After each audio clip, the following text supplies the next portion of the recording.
This is SSN. Story Studio Network.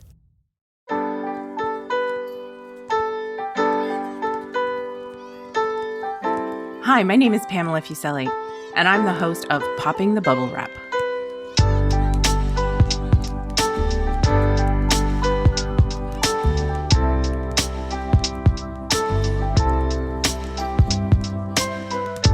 Are you the person in your family who worries about the safety of others, about buying safety products and using them? Are you yelling, "Yes, that's me"? This is the podcast for you. Raising a child or children can be a hair-raising undertaking, and keeping them safe is a priority. Parachute's Popping the Bubble Wrap podcast explores what you really need to think about as a parent or caregiver, and provides easy tips on prevention strategies. No bubble wrap here, though. Everyone falls, don't they? Who hasn't lost their footing or tripped? Toddlers and young children fall more often as they learn to crawl, walk, and run. It's all part of developing cognitive and motor skills, but there are certain types of falls we want to prevent because they cause serious injuries and are sometimes fatal. We're talking about things like falls out of windows or off balconies and falls downstairs. There are ways to prevent these falls without resorting to bubble wrapping your kids. Find out how in this episode. Joining me today are Lillian, Jenn, and Justin. Thanks so much for being part of Parachute's Popping the Bubble Wrap podcast. I would imagine that falls are part of your everyday life. Kids fall, dust themselves off, get back up again. But sometimes these falls can be serious. So Lillian, maybe I'll start with you. Can you tell me about the types of falls that happen in your house and what falls concern you? I know you have 2 boys under 5, so there must be a lot of falls in your house. Yeah, the biggest concern we had was the stairs. We live in a house, the basement is blocked off with a door, but going up to the second level, it's just an open space. So we had bought 2 baby gates, one for the bottom of the stairs and one for the top of the stairs. It turns out my kids weren't interested in going into the stairs, so we never really put it to good use. But buying the baby gates was challenging. We had bought the first one, and it had these little diamond holes in it. And my older son, he decided that it was a climbing wall, so he would put his little fingers and toes into it. And we didn't realize as adults when we bought it that their little hands and feet could possibly fit into those little holes, but they can. So he used to climb it, not to go down the stairs, but just because it was like a climbing wall for him. The other one was a solid gate. That one was great in that you can't scale it, but wasn't great because he would throw his weight against it, and eventually he would just push it over. And then when he knocked it down, it was, "Congratulations, look what I did." He would proud tell of us himself. about, yeah. So that was with the stairs. We did have a fall at our house. My older son fell off his change table. Right. So I panicked. He was only 4 or 5 months old at the time. He head first rolled off, hit the diaper genie, and then bounced down to the ground. And so I panicked, thinking I killed my kid, but he turned out to be okay. No concussion, nothing broken. I think it was just, he was shocked. I was more scared than anything else. Yeah, I can imagine that would be scary. And Justin, I see you nodding and smiling to Lillian's story. What's your experience been with falls in your house? You have a couple of young children. Yeah, so we have a couple different options for where they'd like to play it dangerously. We have a playground out back, and then our stairs are carpeted, which we've been looking to get rid of that carpet for some time now, but we haven't done it yet. So on the carpeted stairs, as you turn around the corner, there's a ledge there that's a little slippery, and it's been not just the little ones falling down that one. So from time to time, if you're wearing socks or if you're kind of in a hurry, and you step on that little bit of an edge, you just kind of you're scooting right out from under you. So that one's got us a few different times, and when the girls have fallen from there, it's kind of like a 4-step landing from there, and it's just a bit of a tumble. It sounds louder than it actually is, and that's one that we still need to solve for, and getting just hardwood put in there is kind of our goal. The other one is the backyard. We have the playground. It's not a sort of run to Toys R Us and put it together type of playground. It's more of one of those, hey, I have a wooden playground that I made some time ago. Would you like this thing? And I reinstalled it, and it's a little wonky, but it holds up. It can hold a grown man, but I'd say it wouldn't pass a lot of safety ratings, but the girls have been great when it comes to playing and climbing and getting stronger using that. I think the only person that's really fallen off of that is me. But yeah, I think there's I put in some safety posts so that when they're up in the landing part of the play area, they won't just be hanging out and feel like they can just fall out. There's a bit of safety precaution taken with an extra railing that they can hold on as they climb in. It does have some wooden ladders, more of like a rope ladder that they could, once they got strong enough, they could use, but when they were younger, they wouldn't even think about it, so they climbed up the actual slide and seemed to be working for them. We kind of wanted to take let's treat our girls like they can get messy, get bumped up, pick themselves back up. So we were okay with some minor falls and not, overprotecting them in that way, just making sure that the big ones were accounted for with the stairs. So we obviously have like the baby gates and things like that at the top of the big stairs inside the house, and for the basement as well. But they've seemed to have used the awareness of the dangers associated with the playground to associate that with any of the other areas in the house where they might fall. There has been some funny falls over top of our couches, the way they're situated in the living room, where one of our daughters, I have 2, 5 and 3, the 3-year-old fell over, sort of mimicking what the 5-year-old was doing, and she just kind of got stuck in between this.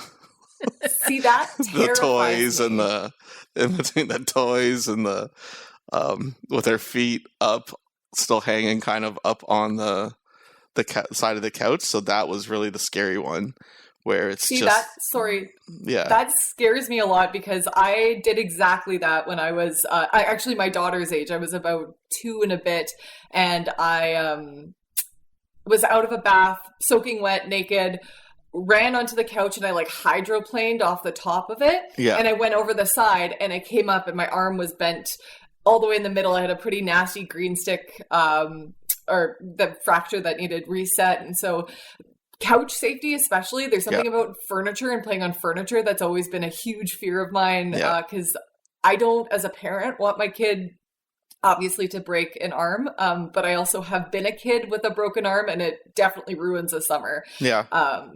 And unfortunately, I mean, what we have done is, and I'm looking around my basement right now, and I have a pickler triangle, we have a climbing wall, we've got another smaller climbing wall.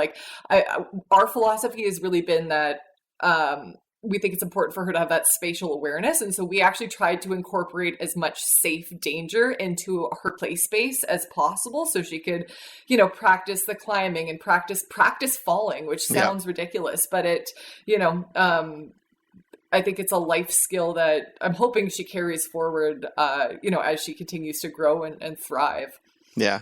No, that's good. The whole practicing falling, I think it's good for them, right? They learn how to catch themselves. They learn how to, and if you protect them too much, they don't figure that out when they have the real falls. Yeah, you're right. And I think your stories tell us, we buy couches to sit on and watch TV and sit on when guests come over to have a chat, but kids see the things in our houses so differently in our homes. And they'll use it for play, right?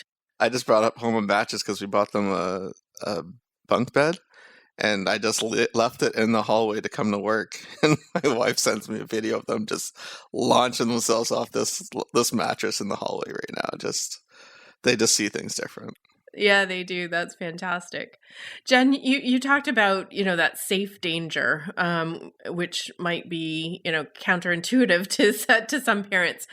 Did you have to sort of train yourself? I'm thinking about the reaction, because some of our, when our kids, when they fall down and get hurt, they look to us like, oh my gosh, should I be crying? Am I hurt? And it really depends on the parent's reaction. What was your reaction initially to some of those safe danger experiences? Like you say, I can see your climbing wall behind you. Yeah, I was surprisingly relaxed, which I did not think if you'd asked me before I was a parent, if I would have been I was afraid of being a bit of a helicopter parent and kind of protecting her, because that's how my parents were with me. It actually has bothered me when my father would come over, for example, and my daughter would be within 2 feet of a coffee table, and he would have his hands up like, what if she falls? What if she hits her head? What if she this? And I was surprised that I was the one going, so what if she does? Like, as long as she's not hurting herself, I think it's really good for her to kind of learn. So I was surprisingly calm. But the thing is, when you introduce, like we bought this Pickler triangle when she was about 6 months old, she wasn't walking. She was crawling, I guess, but she learned to walk and she learned to climb almost at the same time because she was pulling herself up onto it. So it's not like she all of a sudden went to the top and fell off. I really liked the fact that we had her engaging with this kind of safe danger really early, because it gave her a chance to kind of practice those skills slowly, and that way she's not launching herself over the top of it because she's 2 and has never seen something like this before and goes up past her limits. So the climbing wall, that one gets me a little bit because it's quite high, but again, she can only get up to, a foot maybe off the ground, and then she knows that that's her limit and she goes down. And right. There's been no incidents related to either of those two kind of safe danger play. Yeah. So Lillian, what's your reaction when your kids fall? Are you chill like Jenn is, or do you have to kind of hold yourself back when something happens? I am very honestly the opposite of Jenn. I panic. I'm one of those mothers that just, is my son breathing? Is he conscious? Is anything broken? Unfortunately, I panic. So I normally have to take a breather. So I wait 3 seconds before I go and approach my kids, simply for me to collect myself, not so much for them. My husband is the opposite of me, so it's a good balance. He's very much, they'll be fine. Look, he can dust himself off. Right.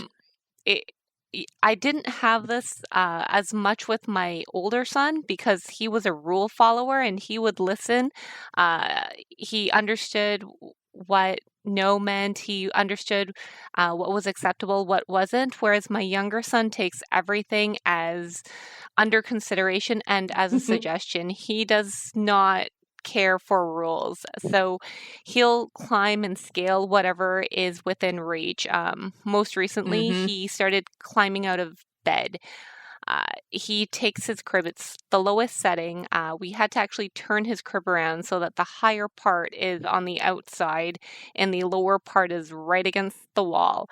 But he managed to pretend he's an airplane because he likes airplanes and flying, and he pushes his little body up onto the side rail where it's curved. And he balances on his arms and he puts his body flat like an airplane. And of course, that one time he went head first down into the ground out of the crib.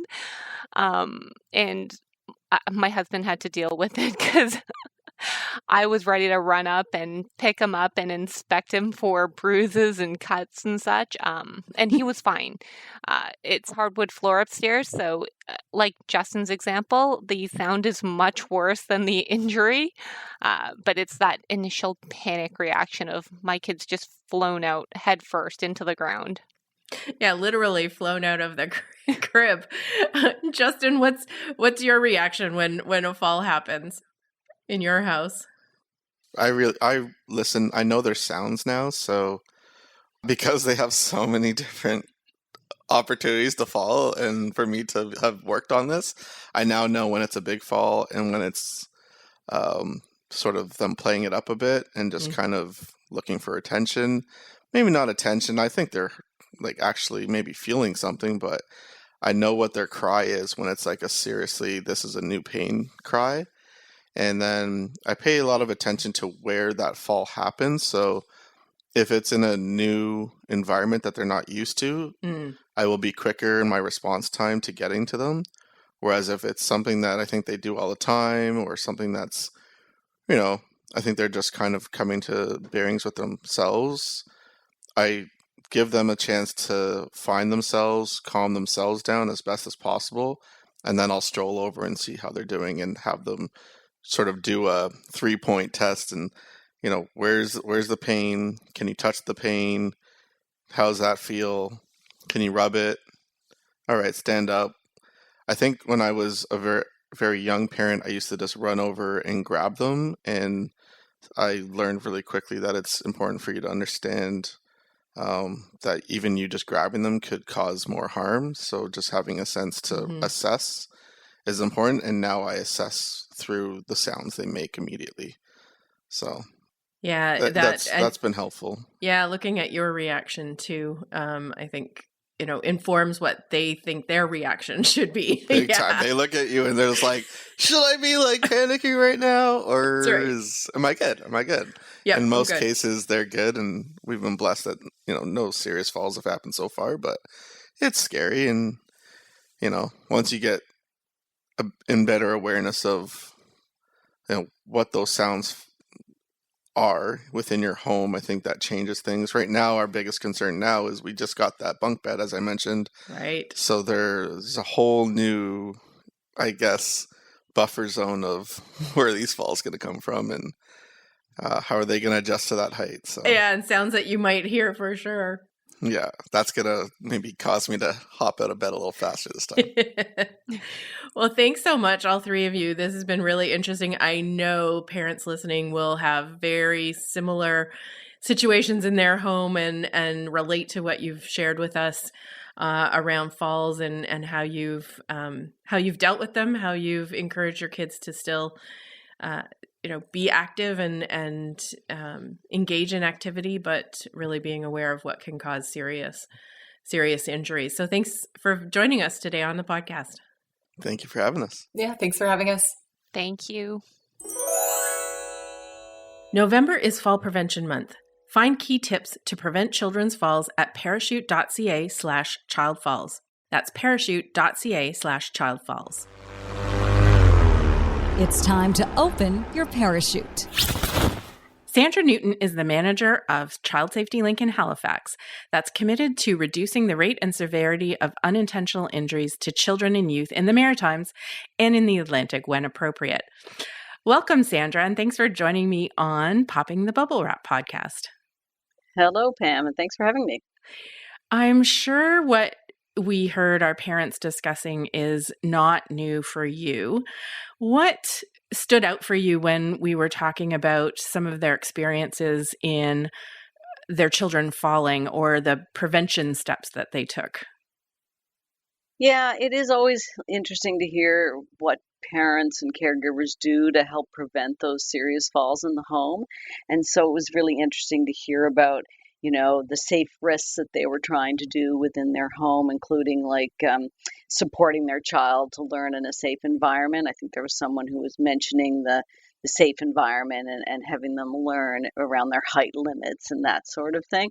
So I thought that was really interesting to hear that. One thing, though, I did want to sort of mention is that although that is a great thing to do and have your child learn in their environment.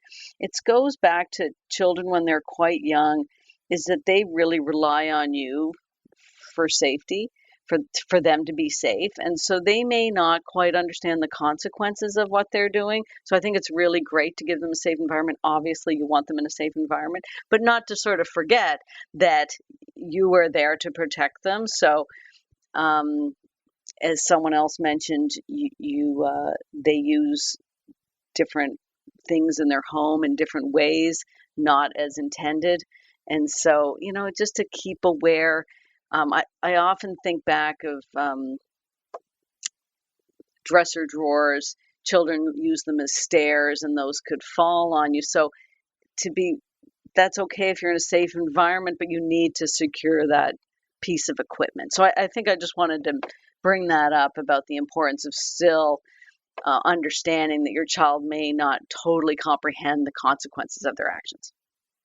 Right. And there are things, I think, in the home that parents may or may not think about as potential fall hazards that may cause serious injury. We talk about, falls downstairs and things like that. But there's also, falling out of windows or off of balconies. What are some of the main causes of those serious injuries that the parents really need to pay attention to? Yeah, so children fall at all ages, of course, and as we've talked about before, we want children to learn and grow and learn from their environment. However, when you're a little baby, you don't quite understand the whole concept of falling. You're just a baby. So we do talk to caregivers about, things like not changing their baby on the bed because they could roll off the bed at any time, and that could cause a significant injury.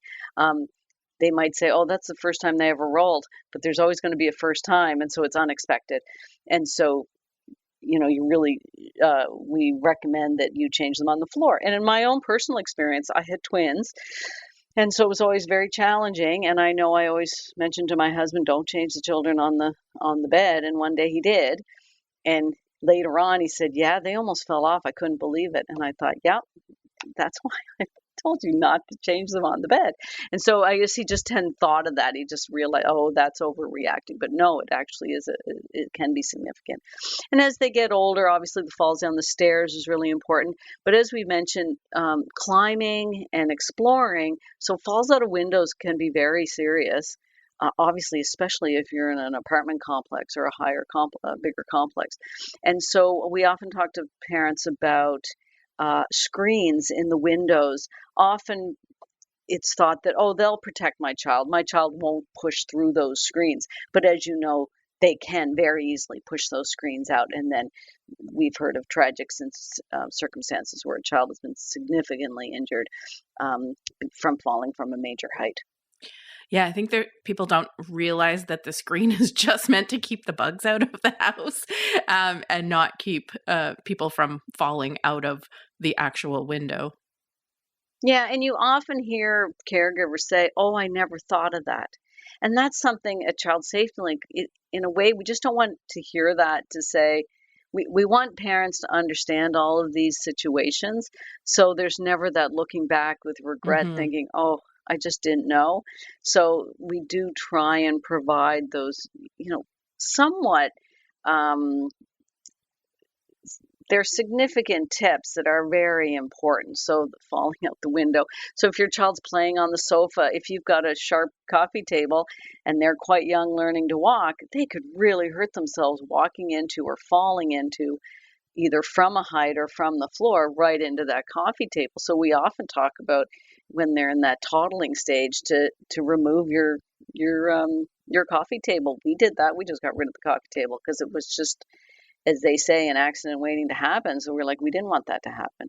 It could have been a serious eye or head injury with those pointy coffee tables. So that's sort of another kind of a fall, but still could be a significant fall.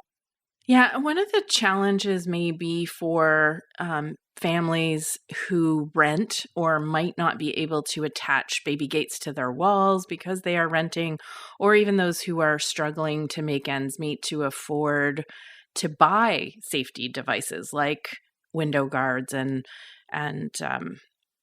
baby gates and corners for their coffee tables and things like that. What are some suggestions, or what are some of those issues or solutions that these families can take to help to keep their kids safe from falls? Yeah, this is a significant challenge, and a child safety link, we have heard that financial and other barriers for families, including, like you say, the cost of purchasing baby gates. And in fact, a few years ago, we had some focus groups at Child Safety Link, and that was really reiterated that, that financial barrier is significant. And as you know, gates can be expensive. And as I just mentioned, I had twins, and I found from my own personal experience, buying all that baby equipment at once was really hard financially. And so, obviously I work in this field. I know it's exceptionally important. And so, I made it happen. But, some families may not have that ability to do that. And we really recognize that. We also don't want families, though, we've also heard that they feel guilty that they can't. And that's certainly not something we want people to feel. So I know that families and caregivers are doing everything they can to keep their children safe. And I know they're already looking for sales and coupons and looking for deals. So that's, I think that's an obvious one. I know people are already doing that. We also know that some communities have social media sites that are devoted to community members actually giving away things, or other sites that I guess are like flea markets to give things away or buy or sell. And that could be a really good avenue. However, there are some important tips. I guess I just want to state that although secondhand might work really well, you just have to make sure of several things. And one is to make sure that the gate actually works and there's no broken parts. That's sort of another obvious piece. But checking for recalls is really important. Several safety products, such as cribs and baby gates, have been recalled due to poor design, and I know you know that, but I think that's really important to state. And we know that gates made before 1990 might not be safe to use because of design, and gates that are shaped a certain way, like if they have the diamond shapes or the V openings, those aren't safe. I think that's what was used in my day, and those caused a lot of problems. And there's other gates out there that I remember when I was looking for my own children, where they were designed and marketed solely for pets. And those aren't to be used either because they're not subject to the same standards as that's a good point. To protect children. So getting a secondhand gate may be very possible, but we just want to make sure the caregivers are aware of those safety issues. So it might be a possibility. In terms of if you work in an apartment complex that isn't allowing you to use a gate because you might lose your damage deposit, that's another big significant problem. And again, there's no easy answer. And my suggestion at the moment would be to, speak with the building manager to see what is possible, bring them the evidence, bring them the information that we have. I know Parachute and Child Safety Link have this information on our website. There may be other families in the building that you can work with in terms of approaching the building manager with that information. Again, another challenge we've heard is that not necessarily everyone has the internet and access to our website. So I recognize that as also an additional challenge. And so visiting some local agencies such as family resource centers may be a way to get that information and that extra support. That's really good advice. And I think you make a good point that especially for your first child, there's so much that you can buy. You don't necessarily need all of those things, but there are some key pieces of furniture or products that you really should have for your home that will protect your children from serious falls. And you've given us a lot of good tips If I could give another one, is that if you're having a baby shower, often it's thought of to get the small baby gifts, but perhaps you could ask for safety products that might be needed in a year or a little bit down the road, but you could ask for the baby gate and the other things at this time. Now, if storage an issue, again, I know that might pose other problems, but if possible, you might be able to ask them as a baby shower option. That's a good tip. Lots of good information. Thanks so much for joining me. Oh, thanks so much, Pam. Always lots to talk about. That's true.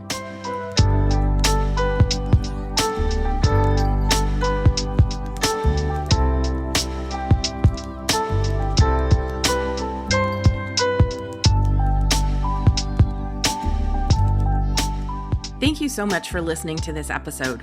Popping the Bubble Wrap is a podcast of Parachute, Canada's national injury prevention charity, whose mission is for Canadians to live long lives to the fullest by preventing serious and fatal injuries. We release episodes every 2 weeks. Next episode, I'll be talking about why car seats are so complicated. Help us reach parents and caregivers by sharing this link with your friends and families and giving us a 5-star review wherever you listen to your podcasts. Popping the Bubble Wrap is produced for Parachute by Story Studio Network and Eye Contact Productions.